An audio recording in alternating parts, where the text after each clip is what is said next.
आउज़ बिल्लाहि मिनश शैतानिर रजीम बिस्मिल्लाहिर रहमानिर रहीम। तमाम ॾिसण ऐं ॿुधण वारनि खे अस्सलाम वालेकुम। दोस्तो, असां पंहिंजे स्टूडेंट जी डिमांड ते ही क्लास जेको आहे असां ठाहे रहिया आहियूं ऐं तव्हां ॾांहुं अपलोड करे रहिया आहियूं।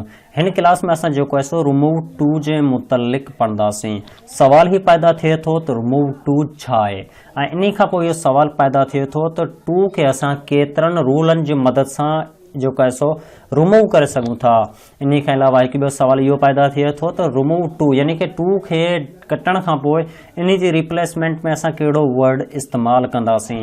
इन खां अलावा हिकु ॿियो बि सवाल इहो पैदा थिए थो त जेकॾहिं असांखे रिमूव टू खे रिमूव करणो ई आहे त असां टू जो इस्तेमालु करियूं छो। हीअ सभु सवालनि जा जवाब जेको आहे सो असां हिन क्लास में तव्हांखे डिटेल में ॿुधाईंदासीं। यानी कि हिन क्लास में असां डिटेल में पढ़ंदासीं त टू खे असां कीअं रिमूव कंदा आहियूं, टू जी जॻह ते असां कहिड़ो लफ़्ज़ इस्तेमालु कंदा आहियूं, टू खे रिमूव करण लाइ असांखे केतिरा रूल फॉलो करणा पवंदा ऐं टू खे जेको आहे सो असां कहिड़े हिसाब सां रिमूव करे सघूं था आसानी सां। इन खां अलावा इहो हिकु ॿियो सवाल थी वेंदो न जेको त टू खे असां छो इस्तेमालु कंदा आहियूं, उहो पिणु असां हिन में डिटेल में तव्हांखे ॿुधाईंदासीं। 5 जा 5 रूल जेके आहिनि सो असां हिन हिकु ई क्लास में डिटेल में तव्हांखे ॿुधाइण ई वारा आहियूं। लेकिन हिन क्लास खे स्टार्ट करण खां पहिरीं असांजी हिकु रिक्वेस्ट हूंदी, जेकॾहिं तव्हां असांजे चैनल खे अञा ताईं नाहे सब्सक्राइब कयो त हींअर ई असांजे चैनल खे सब्सक्राइब करे छॾियो ऐं साथ ई बेल आइकन जे बटन ते क्लिक करियो त जीअं अव्हांखे असांजी नेक्स्ट अचण वारी वीडियो जी नोटिफिकेशन मिली सघे। ऐं जेकॾहिं तव्हांखे हीअ वीडियो पसंदि अचे या वरी अव्हां असांखे सपोर्ट करणु चाहो था, हिन सिचुएशन में अव्हां हिन वीडियो खे लाइक करे छॾिजो। इन खां अलावा आउं तव्हांखे इहो चवंदुसि त जेकॾहिं तव्हांजे दिमाग़ में को अहिड़ो टॉपिक हुजे जेको अव्हांजो क्लियर न हुजे इंग्लिश ग्रामर जे रिलेटेड, त उन जे बारे में असांखे कमेंट में ज़रूरु ॿुधायो। इनशाला ताला असां जेको आहे सो तव्हांखे उन जे बाबति असांजी क्लास ठाहे तव्हांजो उहो जेको आहे सो मुश्किलात हूंदी अव्हांजी जेको डिफ़िकल्टी आहे उन खे क्लियर कंदासीं, अव्हांजो कॉन्सेप्ट उन टॉपिक बाबति बि क्लियर कराईंदासीं। त अॼु जी क्लास असां रिमूव टू खे असां जेको आहे सो डिटेल में पढ़ण ई वारा आहियूं। त स्टार्ट कंदा आहियूं अॼु जी क्लास। सभ खां पहिरीं असां इहो तव्हांखे ॿुधाईंदासीं त रिमूव टू जो मतिलबु छा आहे ऐं रिमूव टू कहिड़ो सेंस शो कंदो आहे। इन लाइ हिते चयो आहे the remove too always show the negative sense. उमेद कंदा आहियूं तव्हांखे इहो त क्लियर थी वियो हूंदो त हीउ लफ़्ज़ टू छा शो कंदो आहे। इहो हमेशह शो कंदो आहे नेगेटिव सेंस खे, यानी हर उहो ॻाल्हि जेका नेगेटिव में हुजे, का बि ॻाल्हि पॉज़िटिव में रिमूव टू शो न कंदो आहे। इहो अव्हां कॉन्सेप्ट क्लियर करे छॾियो। यानी कि का बि असीं ॻाल्हि कंदासीं नेगेटिव सेंस में हूंदी, उहो कीअं हूंदी उहो असां अॻिते हली मिसालनि में तव्हांखे क्लियर करायूं था। इन खां अलावा जेको आहे सो असां टू खे रिमूव छो कंदा आहियूं। लफ़्ज़ टू जेको आहे असां इन लाइ रिमूव कंदा आहियूं त जेको आहे सो टू जेकॾहिं कंहिं सेंटेंस में इस्तेमालु हुजे न त उन जो सेंस नेगेटिव में घटि नज़र ईंदो आहे। ऐं जॾहिं असां टू खे रिमूव कंदासीं त उहो सेंटेंस असांजो जेको आहे सो ऑटोमेटिकली नेगेटिव में ठही वेंदो ग्रामेटिकली, ऐं उन जी माना जेको आहे सो पहिरीं वारे सेंटेंस जी ऐं बाद वारे सेंटेंस जी सेम रहंदी। यानी कि जॾहिं टू जो इस्तेमालु हूंदो सेंटेंस में तॾहिं बि सेंटेंस जी माना साॻी हूंदी, ऐं जॾहिं असां टू खे कटंदासीं इन जी जॻह ते रिप्लेसमेंट कंदासीं तॾहिं बि उन सेंटेंस जी माना साॻी ई रहंदी। उमेद कंदा आहियूं एतिरे ताईं तव्हांखे क्लियर थी चुको हूंदो। इन खां अलावा असां तव्हांखे ॿुधाईंदासीं त रिमूव टू जेको आहे लफ़्ज़ टू इहो कंहिंजी काइंड आहे। इहो हिकु एडजेक्टिव जी काइंड आहे। छा जी काइंड आहे? एडजेक्टिव जी काइंड आहे, जंहिंमें असीं रिमूव टू जे बाबति पढ़ंदा आहियूं ऐं अॼु असां हिन क्लास में इहो क्लियर कंदा ई आहियूं। इहो बि तव्हांखे क्लियर थी वियो हूंदो। इन जा जेके आहिनि सो 5 रूल हूंदा आहिनि, असीं 5 रूलनि जी मदद सां टू खे रिमूव कंदा आहियूं। इहो पिणु असां तव्हांखे इहे 5 ई रूल डिटेल में ॿुधाईंदा ई आहियूं। हाणे सवाल ई पैदा थिए थो त रिमूव टू नेगेटिव सेंस कीअं शो कंदो आहे। अच्छा, इन लाइ असीं हिते हिकु मिसाल कयो आहे ऐं इन खे पिणु डिटेल में सम्झूं था। नेगेटिव लाइ कीअं, जीअं हिते सो बेड लाइ इस्तेमालु थी वियो, बेड ख़राबु यानी कि का बि ख़राबु, यानी कि जो नेगेटिव में अची वई। वीक कमज़ोरी, कमज़ोरी जेको आहे स्ट्रेंथ में न आहे, इहो जेको आहे सो असांजी पॉज़िटिव में न आहे। कमज़ोरी हमेशह नेगेटिव सेंस में लिखी वञे थी, त अहिड़ी ॻाल्हि खे असीं टू में शो कंदा आहियूं। हॉट गर्मी जेको आहे सो गर्मी पॉज़िटिव में न हूंदी आहे, हद खां वधीक गर्मी, त इन खे असीं जेको आहे सो नेगेटिव सेंस में इस्तेमालु कंदा आहियूं। इन खां अलावा लेज़ी थी वियो, इहो बि असां जेको आहे सो नेगेटिव सेंस में शो कंदा आहियूं। त ही 3-4 जेको आहे सो लफ़्ज़ आहिनि, अहिड़ा अव्हांजा हज़ारे लफ़्ज़ थी सघनि था रिमूव टू जा मिसाल बाबति। अच्छा, मिसाल कंदा आहियूं त इहो कीअं शो कंदो आहे। उहो हिन तरह ते कंदो आहे, the old man too weak to walk. पोड़ो माण्हू एतिरो त कमज़ोर आहे जो हली नथो सघे, यानी कि पोड़ो माण्हू हलण एतिरो कमज़ोर थी वियो जो उहो हली नथो सघे। त अहिड़े लफ़्ज़ खे, अहिड़ी ॻाल्हि खे असां जेको आहे सो रिमूव टू जी मदद सां इन खे चवंदासीं त हीउ नेगेटिव सेंस में आहे।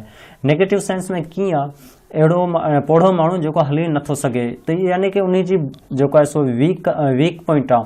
त वीक पॉइंट खे असां हमेशह छा कंदा आहियूं, नेगेटिव सेंस में चवंदा आहियूं ऐं नेगेटिव सेंस जी मदद सां उन खे ॾिसंदा आहियूं। उमेद कंदा आहियूं इहो तव्हांखे सिर्फ़ु 3-4 कॉन्सेप्ट हुआ उहे तव्हांजा क्लियर थी चुका हूंदा। हाणे असीं ॻाल्हि कंदासीं त टू खे असीं कहिड़े तरीक़े सां रिमूव कंदा आहियूं ऐं इन में लफ़्ज़ बाद में असीं कहिड़ो इस्तेमालु कंदा आहियूं, टू जी जॻह ते असीं रिप्लेसमेंट कहिड़े वर्ड जी कंदा आहियूं, इहो असां स्टेप बाय स्टेप सिखूं था। सभ खां पहिरीं असीं सिखंदासीं रूल नंबर 1। रूल नंबर 1 खे सिखण खां पहिरीं तव्हां सां कुझु ॻाल्हि शेयर कंदसि। त असीं रूल नंबर 1 खे सिखण खां पहिरीं हिकु फॉर्मेशन ॾींदासीं ऐं उन फॉर्मेशन खे तव्हांखे सम्झणो आहे। छो जो जेकॾहिं अव्हां जो इहा फॉर्मेशन फर्स्ट फॉर्मेशन ई सम्झ में अची वई त सम्झो अव्हांखे रिमूव टू जा 5 जा 5 जेके रूल हुआ उहे डिटेल में सम्झ अची वेंदा। ही फॉर्मेशन ते अव्हां हींअर 100% जेको आहे सो अव्हांजी कंसंट्रेशन हुजणु खपे ऐं 100% जेको आहे सो अव्हांजो फोकस हुजणु खपे त अव्हांखे ही फॉर्मेशन क्लियर थी सघे। ऐं जेको आहे सो उमेद कंदा आहियूं तव्हां पंहिंजो फोकस हिन फॉर्मेशन ते ॾींदा त अव्हांजो जेको आहे सो रिमूव टू जो कॉन्सेप्ट क्लियर थी सघे। फॉर्मेशन कहिड़ी आहे, फॉर्मेशन कुझु हिन तरह ते आहे। नंबर 1 में जेको फॉर्मेशन ॾिनी वई आहे फर्स्ट लाइन, इहो फॉर्मेशन उहो फॉर्मेशन आहे जंहिंमें तव्हांजो सवाल हूंदो, यानी कि जॾहिं को बि सवाल हुजे रिमूव टू जे मुतलिक़ उहो हिन बेसिक ते हूंदो, हिन जेको फार्मूलो आहे हिन फार्मूले जे स्ट्रक्चर जे बेसिक हूंदो। अच्छा, उहो कीअं तरीक़े सां बेसिक हूंदो, यानी कि उन में सभ खां पहिरीं अव्हां वटि सब्जेक्ट हूंदो, इन खां पोइ अव्हां जो हेल्पिंग वर्ब हूंदो, हेल्पिंग वर्ब खां पोइ ट्रू हूंदो, पोइ एडजेक्टिव हूंदो, इन खां पोइ वरी बि ट्रू हूंदो, इन खां पोइ जेको आहे so first form of verb हूंदी ऐं लास्ट में ऑब्जेक्ट हूंदो। अच्छा, तव्हांखे परेशानी पई थिए, परेशान थियण जी ज़रूरत न आहे ऐं मिसालनि जी मदद सां हिन फार्मूले खे खोले तव्हांखे डिटेल में क्लियर कराईंदो आहियां, लेकिन सभ खां पहिरीं असीं फॉर्मेशन खे ॾिसूं था, इन खां पोइ एग्ज़ाम्पल जी मदद सां इन फार्मूले खे डिटेल में सम्झंदासीं।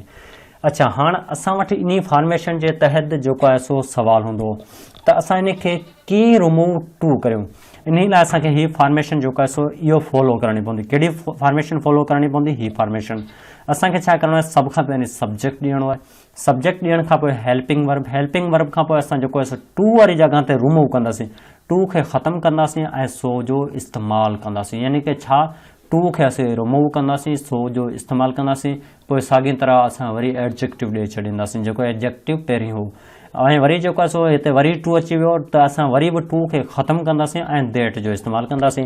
सम्झ में अची वई त ही टू बि ख़तमु थी वियो, ही टू बि ख़तमु थी वियो, ही टू ख़तमु करे सो जो इस्तेमालु कंदासीं ऐं हिन टू खे ख़तमु करे देट जो इस्तेमालु कंदासीं ऐं वरी जेको आहे असां सब्जेक्ट इस्तेमालु कंदासीं, सब्जेक्ट इस्तेमालु करण खां पोइ असीं के नॉट जो इस्तेमालु कंदासीं। अच्छा, के नॉट असां जेको आहे सो प्रेज़ेंट में कंदा आहियूं ऐं पास्ट में असीं कुड नॉट कंदा आहियूं, इन जो इस्तेमालु जेको आहे असां रूल नंबर 2 में सिखंदासीं, लेकिन रूल नंबर 1 में जेको असीं ॻाल्हि करे रहिया आहियूं इहो ॻाल्हि करे रहिया आहियूं प्रेज़ेंट जे बाबति ऐं वरी असां जेको आहे so first form of verb ऐं प्लस में ऑब्जेक्ट साॻूणा लिखे छॾींदासीं। उमेद कंदा आहियूं तव्हांखे फॉर्मेशन क्लियर थी चुकी हूंदी। चलो इन फॉर्मेशन खे डिटेल में सम्झंदा आहियूं मिसालनि जी मदद सां। अच्छा, असां वटि सभ खां पहिरियों मिसाल ही आहे, हिन मिसाल जी मदद सां असां तव्हांखे फॉर्मेशन खे डिटेल में सम्झायूं था। असां वटि सभ खां पहिरीं सब्जेक्ट आहे, सब्जेक्ट आई असां वटि अची वियो, इन खां पोइ असां छा चयो, हेल्पिंग वर्ब हूंदो, एम जेको आहे असांजो हेल्पिंग वर्ब अची वियो ऐं वरी असां छा चयो, छा हूंदो, टू जो इस्तेमालु हूंदो, हिते टू जो इस्तेमालु अची वियो, इन खां पोइ असां जेको चयोसीं त एडजेक्टिव जो इस्तेमालु ईंदो, त हिते वीक जेको आहे सो असांजी एडजेक्टिव अची वई ऐं लास्ट में वरी असीं चयोसीं त टू जो इस्तेमालु हूंदो, वरी बि टू जो इस्तेमालु अची वियो, हिते असां वर्ब जो इस्तेमालु, वाक असांजो वर्ब आहे, ऑब्जेक्ट असांजो न आहे, ऑब्जेक्ट ऑन द रोड थी सघे थो, ऑन द पुल थी सघे थो, यानी कि हली नथो सघे, रोड ते हली नथो सघे, मैदान ते हली नथो सघे, कुझु बि थी सघे थो। त असां जेको आहे सो हिन फॉर्मेशन खे फॉलो कयोसीं, सभ खां पहिरीं असां सब्जेक्ट जो इस्तेमालु कयोसीं, वरी असीं हेल्पिंग वर्ब जो इस्तेमालु कयोसीं, टू जो इस्तेमालु कयोसीं, हाणे एडजेक्टिव वीक अची वई, टू वरी बि अची वियो ऐं जेको आहे so first form of verb असां वटि अची वियो। उमेद कंदा आहियूं तव्हांखे ही फॉर्मेशन सम्झ में अची वई। ही फॉर्मेशन तव्हांखे भले ई न सम्झ अचे त बि ख़ैरु आहे, छो जो ही असांखे सवाल ॾिनो वेंदो, हिन खे असांखे ठाहिणो न आहे। हाणे इहो सवाल पैदा थियो थो त हिन में असां टू खे कीअं कटे सघूं था, हाणे ही हिकिड़ो टू ऐं टू नंबर 2 हिन ॿिन्ही टू खे कटणो आहे, हिन ॿिन्ही टू खे रिमूव करणो आहे त उहो कीअं कंदासीं। इन लाइ असां हिन जो रिमूव टू करे ॾेखारियूं था। हिते असां वटि एग्ज़ाम्पल आहे जीअं I am so weak that I can not walk. अच्छा, इस्तेमालु थी वियो, यानी कि पहिरीं इन जी माना निकिरे रही हुई ऐं एतिरो त कमज़ोर आहियां जो हली नथो सघां। ऐं इन खां पोइ जॾहिं असां हिन जो रिमूव टू कयोसीं तॾहिं बि इन जी माना इहो ई पई निकिरे त आउं एतिरो त कमज़ोर आहियां जो हली नथो सघां। अच्छा, माना त सेम अची वई। हाणे सवाल ई पैदा थी वियो थो त जेको आहे सो असीं टू खे कहिड़े तरीक़े सां रिमूव कयोसीं, कीअं असां टू खे ख़तमु कयो आहे। असां इन फॉर्मेशन खे सम्झंदासीं जेको आउं तव्हांखे ॿुधायो आहियां। त असांखे छा करणो पवंदो, सभ खां पहिरीं सब्जेक्ट इस्तेमालु करणो पवंदो। सब्जेक्ट में आई हो त असीं आई जो इस्तेमालु कयोसीं। हेल्पिंग वर्ब में एम आहे त असीं एम जो इस्तेमालु कयोसीं। असां छा चयोसीं, टू खे असीं रिमूव करे सो जो इस्तेमालु कंदासीं त असां जेको आहे सो टू खे ख़तमु करे सो जो इस्तेमालु करे छॾियोसीं। इन खां पोइ असां वटि एडजेक्टिव में वीक हुई त असीं वीक खे इस्तेमालु कयोसीं। ऐं वरी जेको सो हिते टू हो त असीं वरी बि छा कयोसीं, टू खे ख़तमु कंदासीं ऐं दैट जो इस्तेमालु कंदासीं। असां हिते बि उहो ई कानून इस्तेमालु कयोसीं त हिते टू खे ख़तमु करे दैट जो इस्तेमालु कयोसीं। वरी असां वठो सब्जेक्ट। सब्जेक्ट कहिड़ो, जेको इस्तेमालु कयो वियो। सब्जेक्ट में आई आहे त असां आई जो इस्तेमालु करे छॾियोसीं। इन खां पोइ असांखे छा चयो थो, अव्हांखे इस्तेमालु करिणो आहे के नॉट। के नॉट कीअं इस्तेमालु कयोसीं, छो जो असां वटि हीउ जेको जुमिलो ॾिनो वियो, हीउ जुमिलो प्रेज़ेंट जो आहे। एम जेको आहे असांजो हेल्पिंग वर्ब प्रेज़ेंट जो आहे त असां हिते छा कंदासीं, के नॉट जेको आहे सो वर्ब असां वटि वाक जो वाक अची वियो। उमेद कंदा आहियूं तव्हांखे रूल नंबर 1 डिटेल में सम्झ अची चुको हूंदो ऐं फॉर्मेशन सम्झ में अची वई हूंदी। त फॉर्मेशन जी मदद सां असां कहिड़े तरीक़े सां हिकु रिमूव वारे सेंटेंस खे असां जेको आहे सो चेंज करे सघूं था। अच्छा, इन खां अलावा हिकु ॿियो मिसाल कंदा आहियूं। ॿिए मिसाल जी मदद सां पिणु क्लियर करण जी कोशिशि कंदा आहियूं। ॿिए मिसाल में आहे Ali is too lazy to work. Ali एतिरो सुस्त आहे जो कमु करे नथो सघे। अच्छा, इन खे जेको आहे सो असां टू खे रिमूव करिणो आहे त उन लाइ छा कंदासीं, वरी बि साॻियो ई कानून इस्तेमालु कंदासीं। सभ खां पहिरीं असांखे सब्जेक्ट में अली हो त अली ॾेई छॾियोसीं। हेल्पिंग वर्ब में इज़ आहे त असीं इज़ ॾेई छॾियासीं। ऐं इन खां पोइ जेको आहे सो टू आहे, टू वारी जॻह ते असीं सो जो इस्तेमालु कंदा आहियूं त असां हिते पिणु सो जो इस्तेमालु कयोसीं। एडजेक्टिव में असां वटि लेज़ी आहे त लेज़ी जो लेज़ी रखे छॾियोसीं। टू खे असीं रिमूव कंदा आहियूं, टू खे रिमूव करे दैट जो इस्तेमालु कंदा आहियूं त हिते वरी बि असां दैट जो इस्तेमालु करे छॾियोसीं। हाणे अली कंहिं शख़्स जो नालो आहे त इन खे असीं प्रोनाउन जे हिसाब सां असीं ही जो इस्तेमालु करे छॾियोसीं। ऐं वरी जेको असीं के नॉट जो इस्तेमालु कयोसीं ऐं वर्क वरी जो वरी साॻियो रखियोसीं। उमेद कंदा आहियूं तव्हांखे रूल नंबर 1 डिटेल में क्लियर थी चुको हूंदो। त रूल नंबर 1 में जेका फॉर्मेशन हुई ऐं उहो बि असां जेको आहे सो तव्हांखे खोले करे सम्झाईसीं त इन फॉर्मेशन जी मदद सां असां कहिड़े तरीक़े सां रिमूव टू जे सेंटेंस के चेंज कंदा आहियूं। अच्छा, इहो जेको आहे सो असां ॿिनि मिसालनि जी मदद सां क्लियर कयोसीं। हाणे हलूं था रूल नंबर 2 रूल नंबर 2 में छा चयो वञे थो। रूल नंबर 2 में बि असां जेको आहे सो हिकु फॉर्मेशन जो ई इस्तेमालु कंदासीं। फॉर्मेशन सेम ई हूंदी, लेकिन हिन फॉर्मेशन में असां फ़र्क़ु इहो कयो आहे, हुते के नॉट हो, हिते जेको आहे सो कुड नॉट आहे। हुनमें रूल नंबर 1 में असीं ॻाल्हि करे रहिया हुआसीं प्रेज़ेंट जी। हाणे असां जेको आहे सो रूल नंबर 2 में असीं ॻाल्हि कंदासीं पास्ट टेंस जी। अच्छा, बाक़ी असांजी फॉर्मेशन सेम आहे। जेको असां वटि सभ खां पहिरीं सब्जेक्ट आहे, हेल्पिंग वर्ब आहे, टू आहे, एडजेक्टिव आहे, वरी टू आहे फर्स्ट फॉर्म ऑफ वर्ब आहे, या इन खां पोइ कोई अदर वर्ड थी सघे थो। असां जेको आहे सो हिन सेंस जी मदद सां उन खे चेंज कंदा आहियूं। कहिड़े सेंस जी मदद सां, सभ खां पहिरीं असीं सब्जेक्ट ॾींदा आहियूं। इन खां पोइ हेल्पिंग वर्ब वरी जेको आहे सो टू खे रिमूव करे सो जो इस्तेमालु कंदा आहियूं। एडजेक्टिव खे सेम ई रखंदा आहियूं। असां वटि जेको वरी नेक्स्ट टू आहे इन खे असीं रिमूव करे दैट जो इस्तेमालु कंदासीं, वरी सब्जेक्ट इस्तेमालु कंदासीं। हाणे हिते असीं कुड नॉट जो इस्तेमालु कंदासीं ऐं इन खां पोइ फर्स्ट फॉर्म ऑफ वर्ब ऐं लास्ट में ऑब्जेक्ट जो इस्तेमालु कंदा आहियूं। अच्छा, इन खे मिसालनि जी मदद सां वरी बि क्लियर करण जी कोशिशि कंदा आहियूं।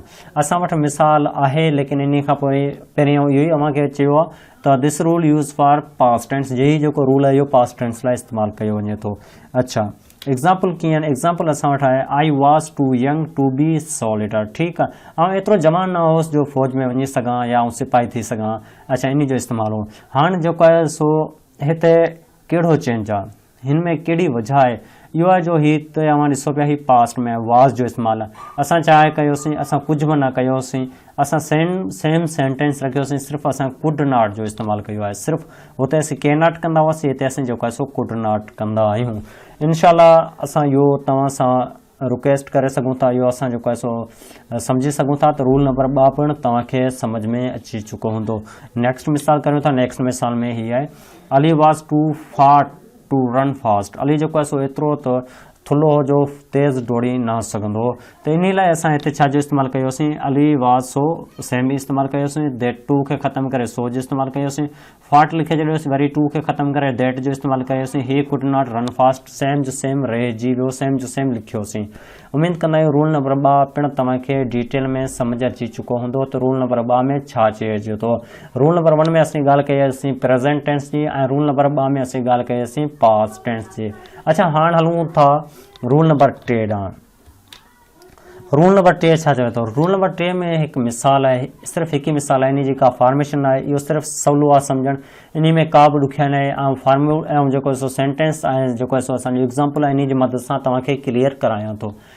इन लाइ इहा त सभ खां पहिरीं असां वटि हिन तरह जो जेको आहे सो अची सघे थो question, she is too clear not. अच्छा, असां जेको आहे सो रूल नंबर 3 में इहो ई सम्झायो आहे त टू जो इस्तेमालु हूंदो। जेकॾहिं असां टू जो इस्तेमालु हुजे त असांखे छा करिणो आहे, रिमूव खे बि ख़तमु करिणो आहे, टू खे ख़तमु करिणो आहे, नॉट खे पिणु ख़तमु करिणो आहे, ऐं वरी जेको आहे सो ॿिए टू खे बि ख़तमु करिणो आहे। हाणे जेको आहे सो असां 3 शयूं ख़तमु करणियूं आहिनि, हिकिड़ो नॉट ख़तमु करिणो आहे ऐं टू ख़तमु करिणो आहे, ऐं वरी जेको आहे सो ॿियो बि टू ख़तमु करिणो आहे। ही नॉट वञो हमेशह यादि रखो, सेकेंड टू आहे इन खां पहिरीं हूंदो। इहो बि तव्हांखे कॉन्सेप्ट क्लियर थी चुको आहे। त रूल नंबर 3 में जॾहिं बि अव्हां वटि नॉट जो हुजे त नॉट हमेशह अव्हांजो हिन टू खां पहिरीं आयल हूंदो।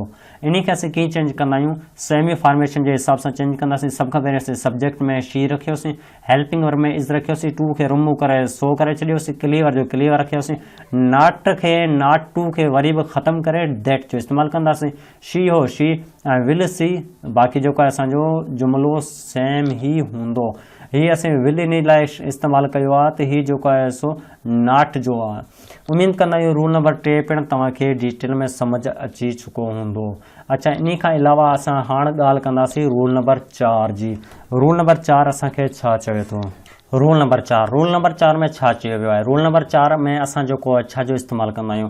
रूल नंबर 4 में असीं ॻाल्हि कंदा आहियूं उन बाबति जंहिंमें असां वटि हिकु टू हुजे लेकिन ॿियो टू न हुजे, त असां इन खे कहिड़े तरीक़े सां रिमूव करे सघूं था। इन लाइ असां वटि हिते मिसाल आहे, जीअं अॻिते चयो वियो आहे त ही इज़ टू इंटेलिजेंट।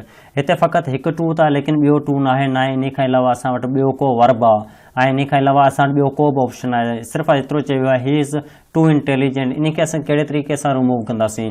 असां सभ खां पहिरीं असां पंहिंजो दिमाग़ जो इस्तेमालु कंदासीं त ही इन में छा चए पियो। ही चए पियो ही इज़ टू इंटेलिजेंट, यानी कि ही एतिरो त इंटेलिजेंट आहे, यानी कि हिन जी इंटेलिजेंट जी का हद न आहे। त असां इन खे अहिड़े ई हिसाब सां लिखंदासीं, he is intelligent beyond limit, यानी कि ही एतिरो इंटेलिजेंट आहे जंहिंजी का हद न आहे। त इन खे असीं चवंदासीं रिमूव टू जो चेंज। रिमूव टू हिते असां छा कयोसीं, सिर्फ़ु बियॉन्ड लिमिट करे छॾींदासीं ऐं नॉट खे ख़तमु करे छॾींदासीं। त इहो असांजो थी वेंदो रिमूव टू। उमेद कंदा आहियूं तव्हांखे रूल नंबर 4 पिणु सम्झ अची वियो हूंदो। इन लाइ हिकु ॿियो मिसाल आहे। ॿियो मिसाल में इहो चयो वियो आहे, अली वाज़ टू काइंड। अली जी एतिरो महिरबानी आहे जंहिंजी का हद न आहे। त इन खे असीं कीअं कंदासीं, अली वाज़ टू खे ख़तमु कंदासीं, काइंड जो इस्तेमालु कंदासीं, बियॉन्ड लिमिट करे छॾींदासीं। उमेद कंदा आहियूं तव्हांखे रूल नंबर 4 पिणु सम्झ अची चुको हूंदो। हाणे ॻाल्हि कंदासीं रूल नंबर 5 जी, जेको असांजो लास्ट रूल आहे। इन में कहिड़ी ॻाल्हि कजे थी, इन में इहो ॻाल्हि कजे थी, हिन में इहो चयो वियो आहे त it is too hot to go out, यानी कि हिन में फर्स्ट में जेको प्रोनाउन आहे, फर्स्ट में असां जेको सब्जेक्ट आहे इहो बि जेको असां नॉन लिविंग थिंग आहे। ऐं इन खां पोइ जेका ॻाल्हि कई वई आहे उन में बि का अहिड़ी ॻाल्हि कई वई आहे जंहिंजी असांखे को दिमाग़ में ई न आहे। त इन खे असीं कीअं चेंज कंदासीं। हिते जेको आहे सो it is too hot to go out, इन खे असीं इन हिसाब सां चेंज कंदासीं, it is so hot that one can not go out. असां फ़क़ति रूल नंबर 5 में इस्तेमालु वन जो कंदा आहियूं, ॿियो को बि इस्तेमालु न कंदा आहियूं। दैट खां पोइ असीं वन जो इस्तेमालु कंदासीं ऐं ॿियो को बि सब्जेक्ट इस्तेमालु न कंदासीं। इन लाइ हिते हिकु ॿियो मिसाल आहे। हिते पिणु इहो ई चयो आहे, दिस सम वाज़ टू डिफिकल्ट टू सोल्व। हिते पिणु असां इहो ई कंदासीं, this was so difficult that one could not solve it. हिते जेको आहे असां वटि प्रेज़ेंट जो ऐं हिते जेको आहे असांजो पास्ट जो, त असां कुड नॉट जो इस्तेमालु कयोसीं। हिते प्रेज़ेंट जो आहे त असां जेको आहे सो कैन नॉट जो इस्तेमालु कयोसीं। हिन में असां वन जो इन लाइ इस्तेमालु कंदा आहियूं छो जो असां वटि सेकेंड पॉइंट में को बि सब्जेक्ट न हूंदो आहे, हिते असीं वन जो इस्तेमालु कंदा आहियूं। असां जेको आहे सो ही तव्हांखे रूल नंबर 5 ऐं 4 असां इन लाइ डिटेल में ॿुधायासीं, इन लाइ असां तकड़ में ॿुधायासीं छो जो असांजे लैपटॉप जी बैटरी सफ़ा डाउन थी वई आहे। असां चाहियूं था असांजी हीअ क्लास रिकॉर्ड थियल मिस न वञे। उमेद कंदा आहियूं पोइ बि तव्हांखे हीअ क्लास समझ में अची चुकी हूंदी। जेकॾहिं तव्हांखे हिन क्लास में को क्वेश्चन हुजे तव्हां असांखे कमेंट करे ज़रूरु पुछा कजो। इंशाअल्लाह ताला असां उन जो अव्हांखे जवाबु ॾींदासीं, अव्हांजो जेको मुश्किलात हूंदी उन खे दूरि कंदासीं। अॼु जी क्लास जेको आहे सो एसीं ताईं। इंशाअल्लाह ताला हाणे असां हिकु ॿी क्लास सां तव्हां सां मिलंदासीं। तेसीं ताईं अल्लाह हाफ़िज़।